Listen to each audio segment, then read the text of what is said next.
नमस्कार दोस्तों, मेरा नाम है विमल सिंह। बालाजी स्टडी अड्डा में आपका स्वागत है। आज से हम स्टार्ट कर रहे हैं यूपी टेट के लिए जो है वो मॉडल पेपर, जिसमें आज पहला मॉडल पेपर हम देखेंगे। आज के इस वीडियो में हम बाल विकास और साथ ही साथ हिंदी के 30-30 प्रश्न आते हैं, तो टोटल आज 60 प्रश्न जो है वो हम देखेंगे। एक प्रश्न लास्ट में हम आपसे भी पूछेंगे और आगे आज ही के दिन इसी के जो अन्य पोर्शन है, पर्यावरण हो गया, तो वो सभी भी हम जो है वो देखेंगे। तो चलिए शुरू करते हैं बाल विकास के 30 प्रश्नों में पहले प्रश्न से। सबसे पहला प्रश्न, अभिप्रेरणा का वर्गीकरण होता है, बताइए किस आधार पर होता है? इन चारों ऑप्शन में से कौन सा सही होगा? आंसर की बात करते हैं ऑप्शन एबीसीडी में से, तो सी वाला ऑप्शन जन्मजात और अर्जित आपका बिल्कुल सही होगा। जो जन्मजात और अर्जित है किसने दिया था? तो अब्राहम मास्लो ने जो है वो दिया था। जन्मजात क्या होते हैं? अभिप्रेरक, अभिप्रेरणा तो आप कहेंगे ऐसे अभिप्रेरक को रखा जाता है जो किसी व्यक्ति में जन्म से मौजूद होते हैं, जैसे कि नींद हो गया, भूख हो गया, प्यास हो गया, इस टाइप की चीजें। अर्जित अभिप्रेरण ऐसे अभिप्रेरक जो कि व्यक्ति जन्म के बाद अर्जित करता है, उपलब्धि हो गया, चिंता हो गया, अनुमोदन हो गया, सत्ता हो गया, वो सारी चीजें। दूसरा प्रश्न, सीखने की प्रक्रिया में जो सीखने का स्थानांतरण है, जिसको अंतरण भी सीखने का कहते हैं, वो क्या हो सकता है? सकारात्मक, नकारात्मक, शून्य या सभी? आंसर की बात करते हैं तो सभी होगा। मैंने बताया था जब आप कोई चीज सीखते हैं और वही सीखी हुई चीज दूसरे में आपको हेल्प करे तो वो सकारात्मक स्थानांतरण होता है। नकारात्मक जब दूसरे में भ्रम पैदा करे, जैसे मैंने एक लिंग का उदाहरण बताया था कि हिंदी इंग्लिश में आप देखते हैं तो दो जेंडर होते हैं और संस्कृत में देखते हैं तो नपुंसक लिंग भी आ जाते, तीन आते, तो मतलब कहने का है भ्रम पैदा कर रहा है, तो वो नकारात्मक स्थानांतरण में आता है। शून्य में एक पढ़ी हुई चीज दूसरे में कोई भी असर न डाले। अगर आप गणित पढ़ रहे हैं और इंग्लिश में आपको कोई फर्क नहीं पड़ रहा है गणित पढ़ी हुई, तो मतलब क्या है? शून्य स्थानांतरण। आंसर ये सभी सही होगा। तीसरा प्रश्न, इनमें से कौन सा मत अंतर्दृष्टि द्वारा सीखने की व्याख्या करता है? मनोविश्लेषणवाद, व्यवहारवाद, संबंधवाद, गेस्टाल्टवाद। मैंने आपको बताया था कि टोटल जब आप मनोविज्ञान की बात करते हैं तो मुख्यतः दो भागों में बटा हुआ है, एक व्यवहारवाद और एक आपका जो है वो मनो या डायरेक्ट संज्ञानवाद। व्यवहारवाद और संज्ञानवाद, संज्ञानवाद के अंतर्गत ही आपका गेस्टाल्टवादी संप्रदाय आता है। गेस्टाल्टवादी जो संप्रदाय है उसके अगर प्रवर्तक पूछे जाए तो वर्दीमर थे। गेस्टाल्टवादी जो संप्रदाय है उसमें आपका सूझ या अंतर्दृष्टि का सिद्धांत आता है। कोहलर उसी जिन्होंने दिया था वो आते हैं, लेविन आते हैं, कोफका आते हैं, ये सब किस में आते हैं? गेस्टाल्टवादी संप्रदाय में। तो यही पूछा गया था यहाँ पर, अंतर्दृष्टि द्वारा सीखने की व्याख्या करता है तो कौन करता है? गेस्टाल्टवाद ही करेगा, कोहलर, क्योंकि कोहलर ने ही सूझ या अंतर्दृष्टि का सिद्धांत जो है वो दिया था, चिंपैंजी पर प्रयोग किया था, नाम उसका सुल्तान था। चौथा प्रश्न, कौन से मनोवैज्ञानिक है जिन्होंने सीखने की सामग्री के रूप में निरर्थक शब्दों का प्रयोग किया है? विलियम जेम्स, स्किनर, एबिंगहॉस या बार्टलेट। ये क्वेश्चन प्रीवियस ईयर में भी एक बार आ चुका है, तो क्लियर आपको याद होना चाहिए। एबिंगहॉस जो है वो सही होगा, जिन्होंने क्या किया है? सीखने में या सीखने की सामग्री के रूप में निरर्थक शब्दों का प्रयोग किया है। अगला है आपका कि सीखने के जो नियम है वो किसने दिए हैं? पावलोव, स्किनर, थॉर्नडाइक या कोहलर।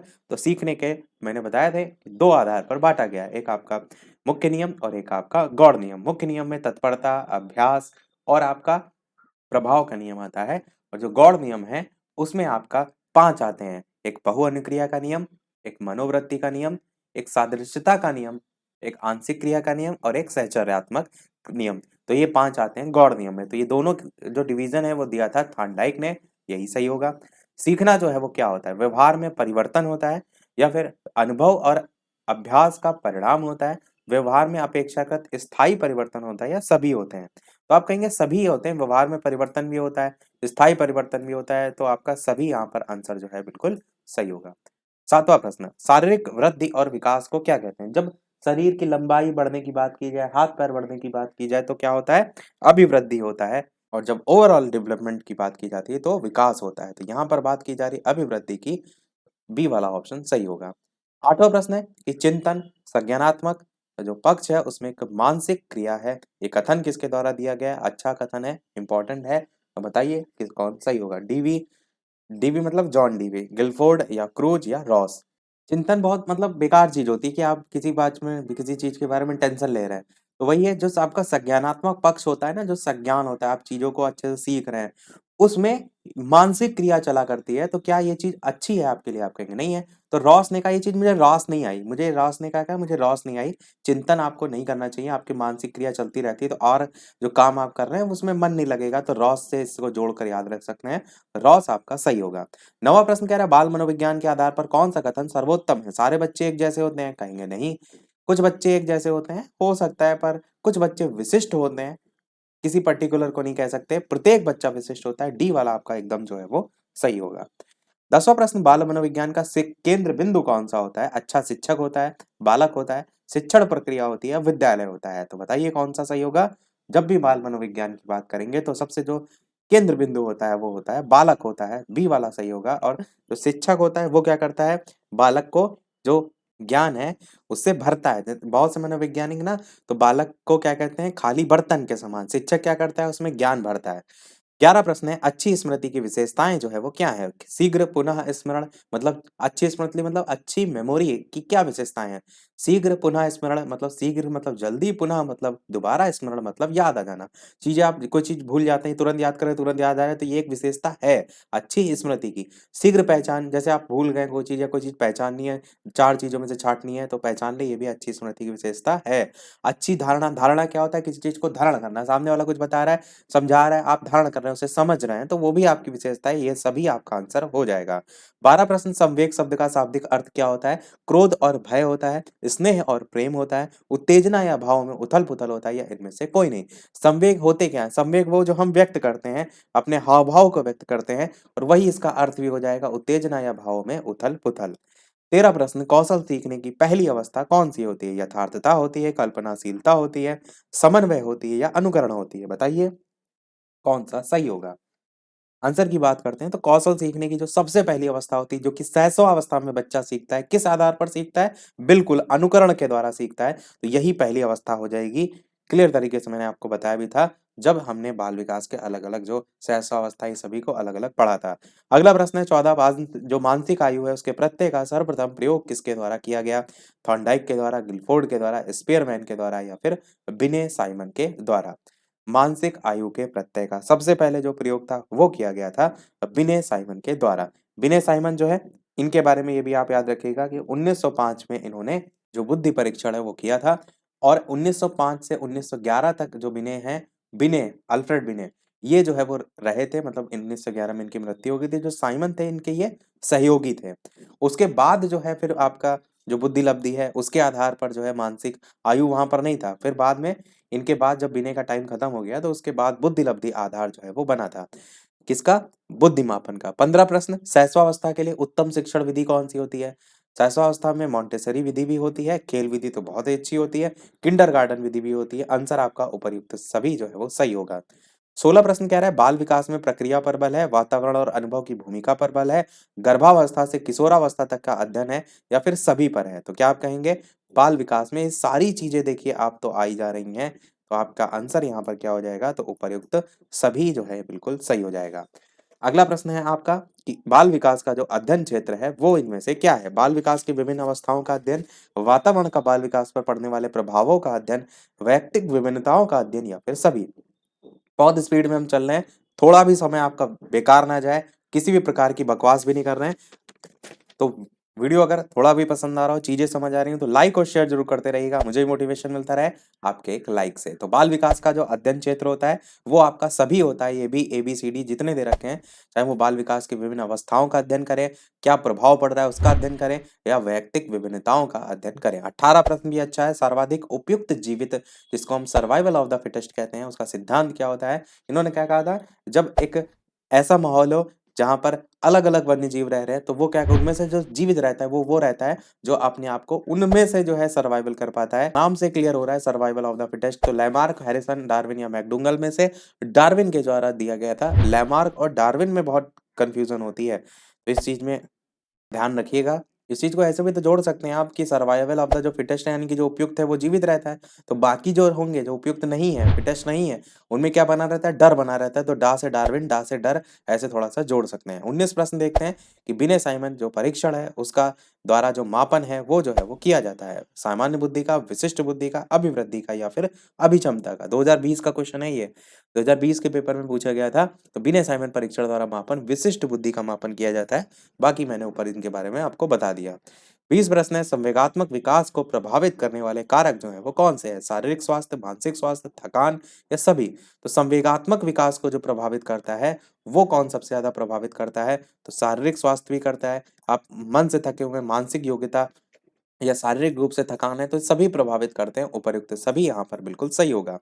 21 प्रश्न आपका है, सामाजिक प्रत्याशाओं के अनुरूप व्यवहार की योग्यता का अधिगम सामाजिक विकास कहा जाता है। तो कौन सा कथन है? डेफिनेशन आप देखेंगे तो आती ही आती है। अभी क्या है जो मेन मेन है वो आप याद कर लीजिए।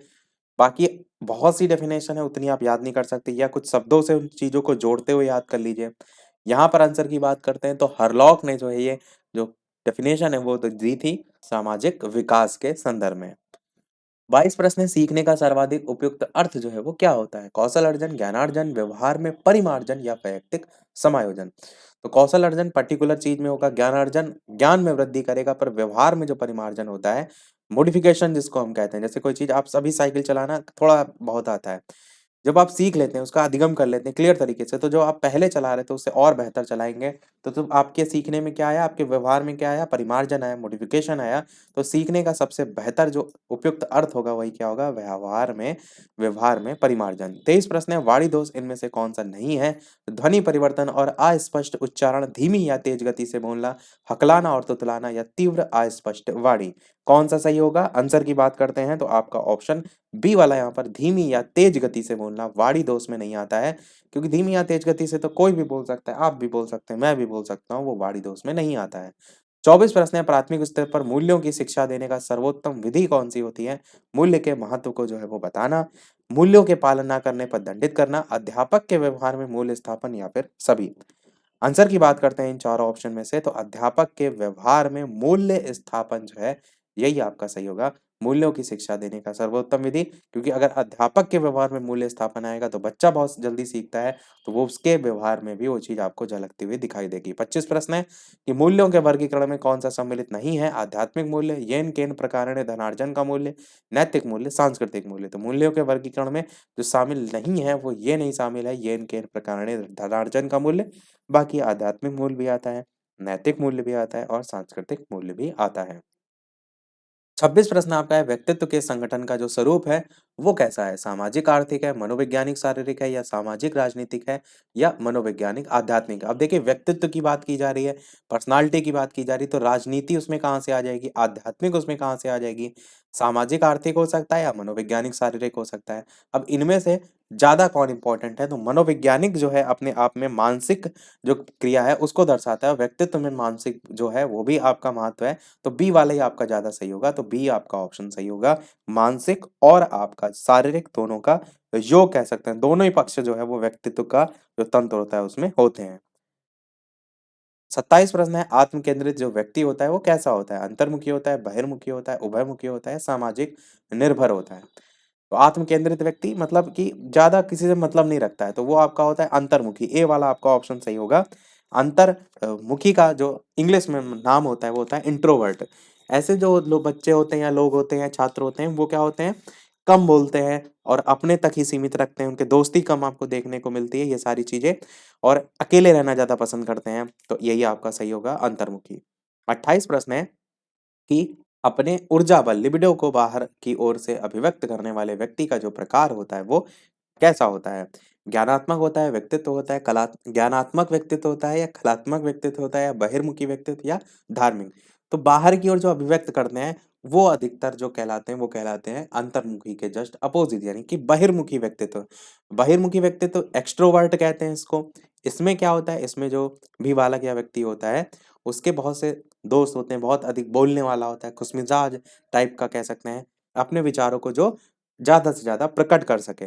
उभयमुखी क्या होता है, ये ऊपर देख रहे थे अंतर्मुखी, बहिर्मुखी और उभयमुखी। उभयमुखी में जिसमें अंतर्मुखी और बहिर्मुखी दोनों आ जाते हैं। ये जो डिवीजन किया है व्यक्तित्व का, ये किसने किया है? तो कार्ल युंग या जुंग दोनों नाम इन्हीं के हैं, इन्हीं के द्वारा किया गया है। 29 प्रश्न सेकंड लास्ट है बाल विकास का कि कक्षा 4 का एक बच्चा सदैव चिंतित और कुंठित रहता है, आप क्या करेंगे? उसके अभिभावक से शिकायत करेंगे? बिल्कुल नहीं। मनोचिकित्सक के पास ले जाएंगे? मनोचिकित्सक के पास तब ले जाते हैं कोई इंटरनली आपको प्रॉब्लम देखने को मिल रही है, पर यहाँ पर तो सदैव चिंतित और कुंठित रहता है, यानी कि सबसे पहले तो आप ही वहां पर जो है उसके लिए हेल्प करेंगे, तो ये भी आप काट देंगे। स्वयं परामर्शदाता की भूमिका का निर्वाह करेंगे, यही आपका जो है वो सही होगा। उसके भाग्य पर तो बिल्कुल नहीं छोड़ेंगे, सी वाला आपका ऑप्शन सही होगा। बाकी बी वाला ऑप्शन भी अपने आप में सही है, पर स्थिति के अनुसार आपको यहाँ पर देखना है। अगला और लास्ट प्रश्न है 30 बाल विकास का, भाषा विकास का सिद्धांत इनमें से कौन सा नहीं है, ये पूछा गया है। ए ऑप्शन अनुबंधन का, बी ऑप्शन अनुकरण का, सी है अतिरिक्त शक्ति का और डी है परिपक्वता का सिद्धांत। तो भाषा विकास का कौन सा सिद्धांत नहीं है? अनुबंधन मैंने क्या बताया कि जब अनुक्रिया और आपका जो उद्दीपक होता है, जिसको हम क्या कहते हैं, स्टिमुलस और रिस्पॉन्स, ये दोनों मिल जाते हैं तो आपका अनुबंधन हो जाता है, और ये आपका भाषा विकास में सहायक है और सिद्धांत में भी है, तो ये तो आपका है। अनुकरण भी है और अतिरिक्त शक्ति का सिद्धांत, ये किसी प्रकार भाषा विकास से संबंधित नहीं है, तो ये सिद्धांत नहीं है। परिपक्वता, जिसको हम मैच्योरिटी कहते हैं, वो भी आप देखते हैं धीरे धीरे जब व्यक्ति बड़ा होता जाता है खुद ही उसमें भाषा विकसित होती है, तो वो भी सिद्धांत में आता है। तो सभी प्रश्नों में बाल विकास के 30 समाप्त। अब बढ़ते हैं हिंदी के 30 प्रश्नों की तरफ। वीडियो को शेयर जरूर करते रहिएगा ताकि और लोगों तक वीडियो पहुंच सके। हिंदी का सबसे पहला प्रश्न 31 कि संकर शब्द किसे कहते हैं? ग्रामीण भाषा का शब्द, संस्कृत भाषा का शब्द, ग्रामीण और संस्कृत भाषा के कुछ विशेष शब्द, या दो भाषा के शब्दों से मिलकर बना शब्द, कौन सा सही होगा? तो संकर शब्द हम कहते हैं जब दो भाषाएं देखने को मिले, तो आपका ऑप्शन डी वाला सही होगा, दो भाषा के शब्दों से मिलकर बना शब्द। इसमें जैसे एक एग्जाम्पल के तौर पर आप रेलगाड़ी कह सकते हैं, रेल आपका इंग्लिश का शब्द है, गाड़ी आपका हिंदी का शब्द है, रेल और गाड़ी अलग अलग भाषाओं के शब्द हैं, तो ये क्या है, एक संकर शब्द है।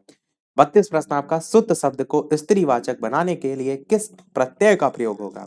अब सुत को आपको बनाना है स्त्री, तो इसके लिए आपको पता ही होना चाहिए कि सुत का स्त्री के फॉर्म में या स्त्रीवाचक फॉर्म में बनाना है तो होता क्या है, तो सुता होता है। तो आपका यहाँ पर क्या हो जाएगा, स्त्रीवाचक बनाने के लिए कौन सा प्रत्यय, तो आ हो जाएगा, ताकि सुत में आ जुड़ जाए तो सुता हो जाए, डी वाला आपका ऑप्शन सही होगा। अगला प्रश्न है 33 कि नाक का बाल होना मुहावरे का अर्थ क्या होता है? अधिक समीप होना, या फिर कष्ट देना, या अधिक प्रिय होना, या फिर पालतू होना, कौन सा इनमें से सही होगा? तो नाक का बाल होना मुहावरे का अर्थ होता है बहुत ज्यादा प्रिय होना, अधिक प्रिय होना, सी वाला आपका ऑप्शन जो है वो सही होगा। अगला 34 प्रश्न है कि अश्व का पर्यायवाची शब्द इनमें से कौन सा नहीं है? नहीं है पूछा गया है। घोड़ा, घोटक, कटक या है? तो घोड़ा भी होता है, घोटक भी होता है भी होता है, पर कटक नहीं होता है। कटक मतलब होता है कांटा, तो 34 का आपका ऑप्शन हो जाएगा सी वाला। अगला प्रश्न देखते हैं आपका 35 कि जो एक स्थान पर टिक कर नहीं रहता है उसके लिए एक शब्द कौन सा होता है? अस्थिर होता है, अडिग होता है, यायावर होता है, या गतिशील होता है? तो जो एक स्थान पर टिक कर नहीं रहता है उसे हम क्या कहते हैं? उसे हम कहते हैं अस्थिर। तो आपका ए वाला ऑप्शन यहाँ पर जो है वो सही होगा। अगर ये आप लगा कर आएंगे तो बिल्कुल गलत हो जाएगा, क्यों? क्योंकि यायावर सही होगा। देखिए, एक चीज का हमेशा अनेक शब्दों के लिए एक शब्द में याद रखिएगा कि जो जरूरी नहीं कि जो उसका एक्चुअल में अर्थ निकल रहा हो वही सही हो। अनेक शब्दों के लिए जो एक शब्द होता है उसमें उनके पर्टिकुलर शब्द भी होते हैं। तो जो एक स्थान पर टिक कर नहीं रहता, जब इस टाइप से पूछा जाएगा तो आप क्या कहेंगे? यायावर। पर अगर आपसे पूछा जाएगा जो एक स्थान पर स्थिर नहीं रहता, तब आप टिक करेंगे अस्थिर को। और जो अपनी बातों या वादों पर ना टिका रहे, जब बातों के संदर्भ में पूछा जाए, वादों के संदर्भ में पूछा जाए कि ना टिका रहा है, तो उसे हम कहते हैं अडिग। ध्यान रखिए। और गतिशील क्या होता है? जो सदैव चलता रहे। ये चारों में डिफरेंस है। अडिग भी, अस्थिर भी और यायावर, ये तीनों एक जैसे आपको लग रहे होंगे, इसीलिए मैंने तीनों में बता दिया। अगला देखते हैं आपका कि बुंदेले हर बोलो के मुंह, हमने सुनी कहानी थी, खूब लड़ी मर्दानी, वो तो झांसी वाली रानी थी। तो आपको बताना है कि ये जो पंक्तियां हैं इनके रचयिता कौन है? माखनलाल चतुर्वेदी, या फिर सुभद्रा कुमारी चौहान, या फिर सोहन लाल द्विवेदी, या नाम राम नरेश त्रिपाठी। तो बताइए इनमें से कौन सा सही होगा? तो ये जो पंक्तियां हैं वो हैं सुभद्रा कुमारी चौहान जी की, बी वाला आपका ऑप्शन सही होगा। अगला प्रश्न है 37, समास का अर्थ क्या होता है? तो डेफिनेशन अगर आपको पता होगी आसानी से आप बता लेंगे। अनेक पद मिलकर जब एक पद बना लेते हैं तो वो होता है समास। जब वो एक पद बना रहे हैं, छोटा कर रहे हैं उस चीज को, तो क्या वो कर रहे हैं, उसको संक्षेप में कर रहे हैं, तो ए वाला आपका ऑप्शन जो है यहाँ पर सही होगा। कई बार देखिए इतने आसान से आसान जो प्रश्न होते हैं पेपर में गलत हो जाते हैं। इन छोटी छोटी चीजों को ध्यान रखिए कैसे आपको पहुंचना है आंसर तक। समास को समझिए, जैसे समास से क्वेश्चन आया तो कोई एक समास लेकर उसको बना कर देखिए कि वो समास के बनने के बाद संक्षेप में हो रहा है, विच्छेद हो रहा है, विस्तार हो रहा है, या कोई नया अर्थ निकल रहा है, इस टाइप से। अगला प्रश्न 38 कह रहा है भाषा के संदर्भ में उपचारात्मक शिक्षण का उद्देश्य जो है वो क्या होता है। भाषा प्रयोग संबंधी कठिनाइयों की पहचान और उनका निदान, बच्चों को व्यस्त रखना, श्रेणीवार विभक्त करना, त्रुटियों की केवल सूची बनाना। तो उपचारात्मक जब शिक्षण की बात होती है तब आप कहेंगे भाषा प्रयोग संबंधी जो कठिनाई आ रहे हैं उनकी आप पहचान करें, और पहचान के बाद उसका निदान करें, तो यही आपका सही होगा। 39 प्रश्न है 39 की प्रमुख भाषाई कौशल के अंतर्गत इनमें से कौन एक नहीं आता है। तो LSRW आपको कितनी बार मैंने बताया है, यही चारों आते हैं, लिसनिंग, स्पीकिंग, रीडिंग और राइटिंग। तो सुनना, बोलना, हंसना नहीं आता है, तो यही आपका आंसर होगा लिखना। बचा आपका कौन सा, सुनना मतलब लिसनिंग, बोलना मतलब स्पीकिंग, और लिखना मतलब राइटिंग। तो रीडिंग बचा, यानी कि पढ़ना भी आता है, जो कि यहाँ पर नहीं दे रखा है। 40 प्रश्न है, हिंदी दिवस कब मनाया जाता है, 14 सितंबर, 5 सितंबर, 2 अक्टूबर, 26 जनवरी। बताइए इनमें से कौन सा सही होगा। आंसर की बात करते हैं तो आपका 14 सितंबर को जो है ये मनाया जाता है। ए वाला आपका ऑप्शन सही होगा। 1949 में मान्यता मिली थी और इसी दिन से आपका ये दिवस मनाया जाता है। अगला प्रश्न है काव्य शिक्षण का उद्देश्य जो है वो क्या है। भाषा में प्रयुक्त होने वाले जो विराम चिन्ह है उनसे परिचित कराना, व्याकरणिक नियमों की जानकारी देना, संगीत कला में निपुण बनाना, या रसानुभूति और आनंदानुभूति कराना। आंसर की बात करते हैं तो संगीत कला। देखिए काव्य शिक्षण का अर्थ समझिए, काव्य शिक्षण क्या है, कविता, काव्य मतलब कविता से संबंधित, शिक्षण मतलब उसको कराना, यानी कि जो पद्यांश है उसका उद्देश्य क्या होता है। तो संगीत कला में निपुण से कोई मतलब ही नहीं है कि मतलब आप गाना गाने लगे, उसका कोई मतलब ही नहीं है, कोई सेंस ही नहीं है। व्याकरणिक नियम जो हैं वो काव्य शिक्षण से नहीं आते हैं, तो आपका बी वाला ऑप्शन भी कट जाएगा। भाषा में प्रयुक्त होने वाले जो विराम चिन्ह है उसको भी आप काव्य शिक्षण से परिचित नहीं करा सकते। डी वाला सबसे बेस्ट होगा, रसानुभूति आनंदानुभूति जो है कराना। अगला प्रश्न है 42 कि निम्न में से किस वाक्य में विश्लेषण का, विश्लेषण नहीं होगा, विशेषण होगा। यहाँ पर जो है ये विशेषण है। बताइए इनमें से किस वाक्य में विशेषण का प्रयोग होता है, हुआ है। राम जाता है, सीता फल खाती है, मेरी गाय काली है, या जल्दी उठना स्वास्थ्यवर्धक है। विशेषण क्या होता है, जो किसी चीज की विशेषता को प्रकट करे। तो यहाँ पर क्लियर दिख रहा है, विशेषता बता रहा है कि मेरी गाय काली है, तो यहाँ पर जो काला वर्ड है, काली है, ये क्या है, ये विशेषता है। सार्वनामिक विशेषण में आएगा आपका ये, सार्वनामिक नहीं गुणवाचक में आएगा, क्योंकि विशेषता बता रहा है ना। सार्वनामिक में तो वो आता है जो संज्ञा से पहले शब्द आते हैं, वो विशेषण की तरह उस संज्ञा की विशेषता बताते हैं। जैसे ये लड़का कक्षा में अव्वल आया, या फिर ये लड़की वही है जो घूमने गई थी, इस टाइप के जो एग्जाम्पल है वो सार्वनामिक में आते हैं। यहाँ पर जो है आपका कौन सा विशेषण है, तो ये आपका विशेषण है गुणवाचक विशेषण। गुणवाचक विशेषण क्या होता है, जो विशेषण हमें संज्ञा या सर्वनाम के रूप रंग आदि का बोध कराता है।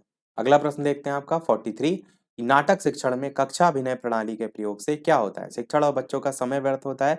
कक्षा अभिनय प्रणाली समय व्यर्थ करने के लिए तो बिल्कुल नहीं होती है। पात्रानुसार बच्चों द्वारा अभिनय से सीखने की प्रक्रिया में तेजी आ जाती है, या फिर बच्चों पर विपरीत प्रभाव पड़ता है। विपरीत प्रभाव भी नहीं पड़ता है, और इनमें से कोई नहीं भी नहीं सही होगा, बी ऑप्शन ही सही होगा कि पात्रानुसार बच्चों द्वारा अभिनय से सीखने की प्रक्रिया में तेजी आ जाती है। अगला प्रश्न है 44 की निम्न शब्द में अधिकरण कारक का प्रयोग हुआ है। वाहनारूढ़, या फिर सत्ताधीश, या गंगाजल, या रेखा चित्र। तो बताइए इन चार ऑप्शन में से कौन सा सही होगा।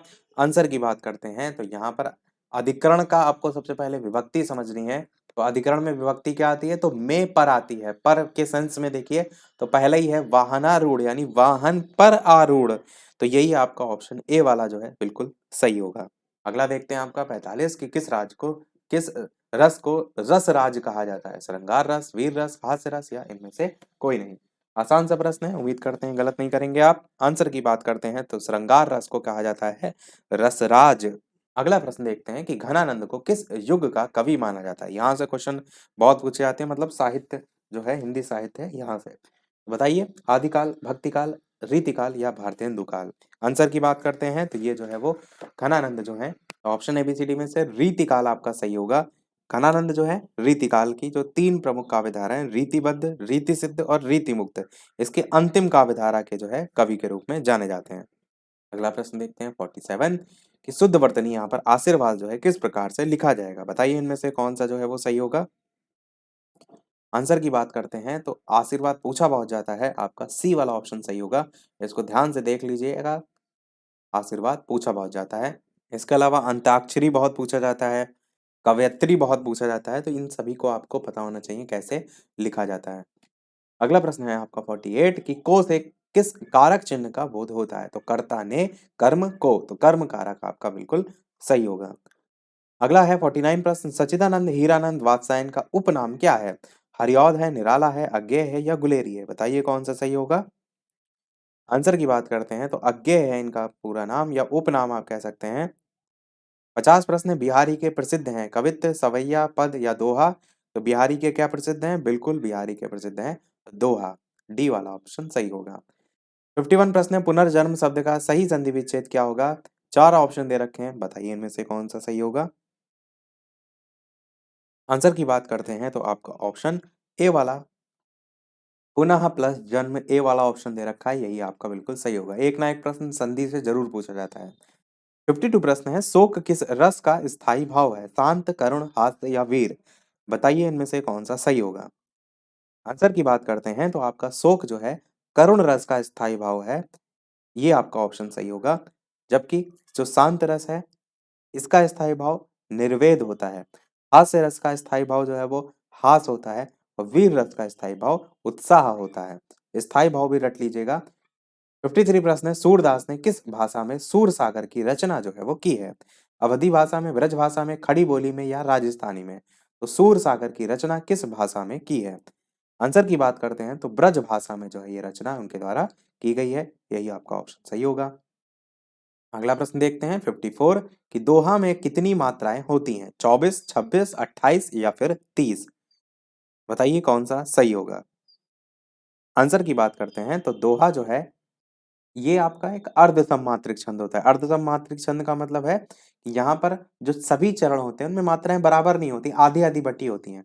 तो जो पहला और आपका जो तीसरा चरण होता है उसमें 13-13 मात्राएं होती हैं, किसमें, दोहा में।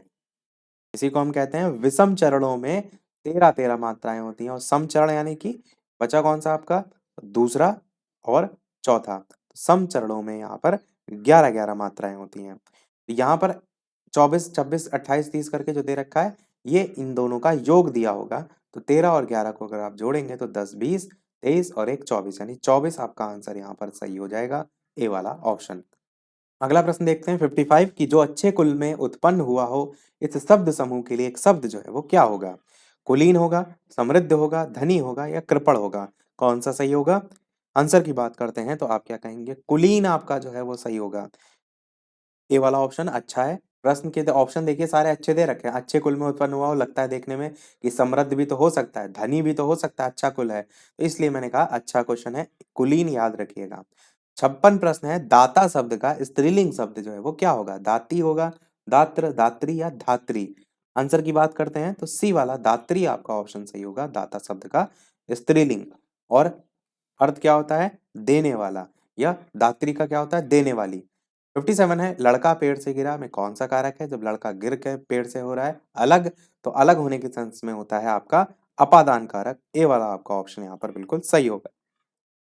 58 प्रश्न है पापी में कौन सा विशेषण है, देखिए ये भी अच्छा क्वेश्चन है, संख्यावाचक, सार्वनामिक विशेषण या फिर गुणवाचक या परिमाणवाचक, तो बताइए पापी में जो है पाप जो है वो क्या है, पाप क्या है, क्या उसे आप गिन सकते, क्या वो संख्या में आती है, आप कहेंगे कभी नहीं आती है। सार्वनामिक यह हुआ वो तो हमने भी बताया था, उसमें भी नहीं आता, गुण में आता है। पाप क्या है, पाप पुण्य ये सब क्या है, गुण है। उसमें ई प्रत्यय लगाकर यहाँ पर पूछ लिया गया है पापी, तो ये गुणवाचक विशेषण में आता है, परिमाण मात्रा से संबंधित भी नहीं होता है, ये भी कट जाएगा। 59 प्रश्न है नवल सुंदर श्याम शरीर की सजल नीरद सी कलकांति थी में कौन सा अलंकार होगा, बताइए, उपमा, रूपक, श्लेष या उत्प्रेक्षा। ऑप्शन एबीसीडी में से आपका उपमा अलंकार यहाँ पर जो है बिल्कुल सही होगा। कौन सा अलंकार है यहाँ पर, उपमा अलंकार है। देखते हैं हमारा अगला और इस वीडियो का लास्ट प्रश्न, और इसके बाद एक प्रश्न हम आपसे भी पूछेंगे, जैसा कि सभी वीडियो में हम आपसे एक ना एक प्रश्न पूछते हैं। पर उस प्रश्न को देखने से पहले वीडियो अभी तक आपने लाइक ना किया हो, सभी लोग वीडियो को लाइक भी करते रहिएगा, चैनल पर नए हो सब्सक्राइब करके जुड़ जाइएगा, और टेलीग्राम चैनल से अभी तक ना जुड़े हो लिंक आपको डिस्क्रिप्शन में मिल जाएगी, बालाजी स्टडी अड्डा सर्च करके भी जुड़ सकते हैं। तो प्रश्न आपका 60 है, बीजक किसकी रचना है? सूर, तुलसी, कबीर या जयसी? तो अब तक आपने आंसर दे दिया होगा। तो बिल्कुल कबीर जी की जो है ये रचना है, सी वाला आपका ऑप्शन सही होगा। इसी में ही संग्रह किया गया है। पहले भी मैंने आपको बताया इसके मुख्य 3 भाग होते हैं, साखी, शबद, रामायणी, जो कि बीजक में जो है वो आता है। तो सभी प्रश्न हुए समाप्त। अब एक प्रश्न आपके लिए भी, जैसा कि सभी वीडियो में हम आपसे एक ना एक प्रश्न पूछते हैं। इसके अलावा 60 में से कितने प्रश्न सही रहे, अपना स्कोर भी कमेंट में अवश्य बताइएगा। तो ये प्रश्न है आपका, जिसका आंसर जो है यानी कि इसके आगे के जो प्रश्न है ईवीएस सेक्शन है, वो सब आज ही हम कराएंगे। समय जो है आपका शाम के 8 बजे का होगा। कि कौन सी नदी कश्मीर घाटी से जो है वो बहती है? ए ऑप्शन है झेलम, बी है तीस्ता, सी है रावी और डी है व्यास। इनमें से कौन सा सही होगा? अपना आंसर वीडियो के मेन कमेंट में टाइप करके बताइएगा। तो आज की वीडियो में फिर इतना ही रखते हैं, मिलते हैं अगले वीडियो में कुछ नए प्रश्नों के साथ, नए टॉपिक के साथ। तब तक के लिए नमस्कार, जय हिंद।